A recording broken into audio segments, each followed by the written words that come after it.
I know some of the research I've done or supported with male suicide asked men to basically fill out this long survey about your personal experiences and like some of the most difficult things you could ever tell anyone. So, things about childhood abuse and sexual violence and grooming and all these things like that. And these men were not short on words at all when they were filling out these questionnaires. Like they were going into long detail, very long, eloquent, heartbreaking answers, just like a big waterfall of words. And I was told that you didn't know how to talk about your emotions, but I'm reading these. Well, I didn't read them, but they went anonymously to someone else. But they were very, very long, and like these men were very thoughtful. And I know similar research has looked at men who have completed suicide. So these are men that died by suicide, middle-aged men in particular, and they found that 91% of them did seek help from therapeutic services or sort of medical care, and they still died by suicide. So more than 9 in 10 men who died by suicide did seek help and still died by suicide. So I'm not sure whether it's necessarily men aren't talking, although that might be part of it. I think it's more around the idea of we're not listening, and we're slowly listening to men. So when you say, "Are men talking more?" I'm like, maybe, or maybe we're actually finally listening to them a little bit. And I don't think the way men communicate their emotions or communicate their distress is necessarily the same as women's. I know if we talk about suicide, like men talk about suicide and distress in very matter-of-fact ways. So a man who goes to his doctor and says, I'm feeling suicidal, in a very matter-of-fact, even in like a joking way, a man might say at the pub, that's so easy to be missed because it's very flat terms. Whereas a woman that's maybe a little bit more explicit in her emotions and maybe cries a bit more, that's taken a little bit more seriously. And there's definitely research that finds men that disclose their distress to GPs, for example, they're not taken as seriously because they do it in such plain terms. But that doesn't mean what he's feeling is any less than someone who is crying. So I think it's more to do with understanding how men are already talking and how men display signs of distress rather than assuming that they weren't talking and now suddenly are.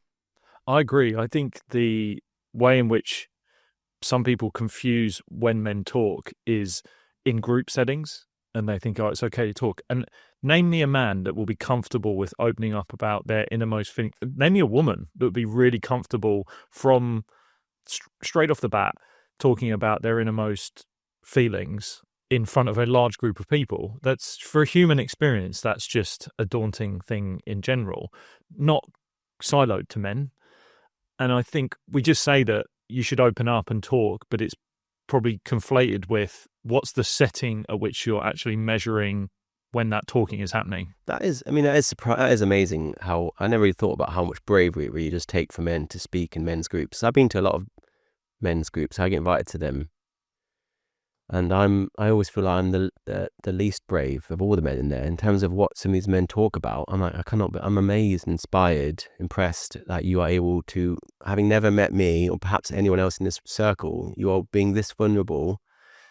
And like, we're not clinicians. There's no actual duty of care for us not to go on telling people, but obviously we don't. It's like a very honourable connection there. And I've never thought about how much bravery that does take, but it seems blindingly obvious that it does.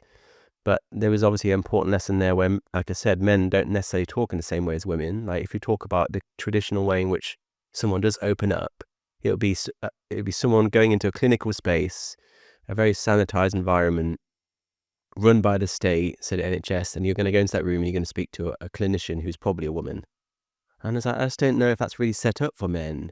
Like men don't want to talk even in the way we're talking to a clinician. You speak face to face. That's very difficult. I think men prefer to be what's called side by side or shoulder to shoulder time, so not face to face time. And they like to be on a walk, taking the dogs out, playing golf, cooking dinner together, driving a car. Like it's quite helpful just by not having people facing like that and having them facing forwards, for example, as you would as you're driving a car. It changes the whole dynamic. I think if men are struggling to talk, if your partner or husband, father, son is struggling to talk to you, I'd say just go for a walk or a drive, and you'll be amazed at how much just literally turning their faces away from each other really helps them. And also the group talk thing as well, not just side by side, but groups around some sort of physical activity is always good. because the group thing allows men to sort of act as role models for each other. So if you've got something you want to share, but you don't feel confident, if the person sat next to you suddenly comes in and shares what he's talking about, that makes you feel a lot more confident in being able to follow him down that road. So yeah, it all leans back to a fundamental shift in how society listens to men and how society encourages men to talk to them by creating spaces for them. Yeah, I've had that experience with therapy over the last year for myself. So I started it almost 18 months ago, and for the first 6 months that it would be with my therapist and I that we would meet. Sometimes we would actually meet online because of he lived in Ireland, but actually when I got to a certain stage where I felt I was still resisting saying a few things that I really wanted to say. And it wasn't down to I didn't feel a connection from him, but it was the fact that I just felt the setting was off. So I just texted him one day and I said, when we next meet, let's meet at this cafe and we'll go for a walk in Brighton. And it was from what I knew, that I knew if I change the setting, if I actually stand alongside him, maybe things will change. So maybe I was sort of already starting to relive what I knew what was going to happen.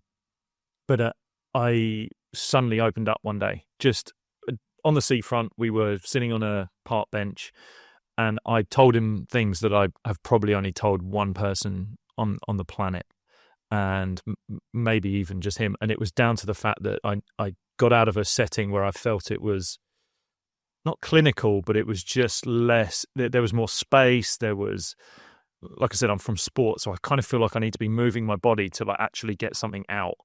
And that walk, that open space, and we actually sat on that park bench, and the deathly silence that came over the experience for about 5 minutes, where we didn't say anything for 5 minutes, and it was almost like a competition of who could speak first. Lost. Yeah, it's like Good Will But Hunting. it was almost like that scene from Good Will Hunting, right? Honestly, Well, yeah, it was they sitting are on the a Swan park Lake, aren't bench. they? Yeah.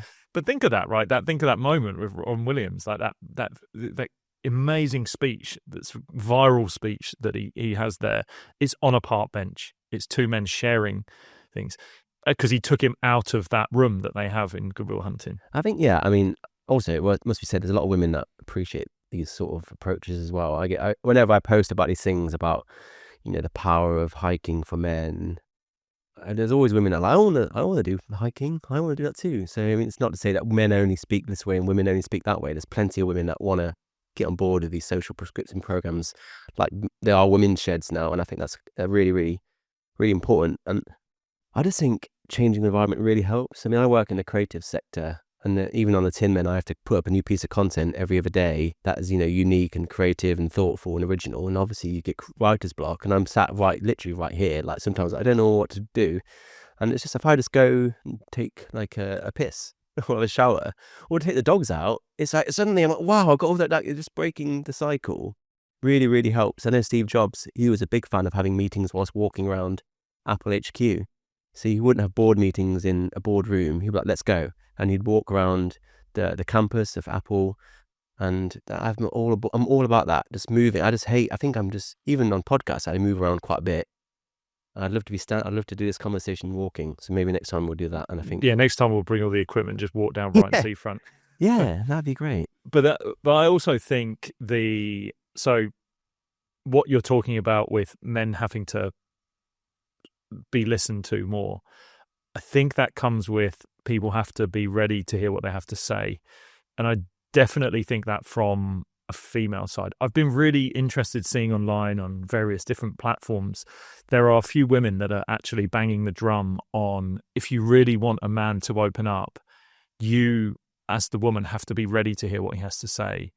Because I've found in my experience, and this is my own personal experience from relationships I've had, and it's something that's come out of my therapy, is that I will forego saying what I really think through the worry of hurting the other person, knowing that if they were to say the same to me, I feel like I can take it a little bit more. Now, that's probably due to the fact that I've come from the world of professional sport, where almost every corner you're turning, you're finding some sort of criticism. So you're just kind of hardened to the fact that you're going to find some sort of criticism you like. And if you don't feel criticism, you're like, oh God, it must be an off day. But I used to withhold saying what I really felt, because I was like, if I'm to say what you're saying to me, then I feel it's going to be received in a very different way. It's going to be, I'm going to be vilified for saying it. It's that's what it's about. I mean, I sympathize so much of that. I think I've been in the exact same boat as you, where I've had like things that former girlfriends have done that upset me, and I won't tell them, or maybe I will tell them, you know, you've done X and Y that really upset me, and then they'll get upset, and then they'll sometimes even start crying, to the point where I then have to apologize to them for having told them that what they've done has upset me, and I'm so sorry that you doing this thing has upset me. I was like, "Oh, I'm never gonna tell you anything ever again." And I feel like that's, I mean, again, it's like a lot of people asking men to talk, but they're not ready to hear what they've got to say. Just more generally speaking, we're not ready to hear that 1 in 3 abuse victims is a man.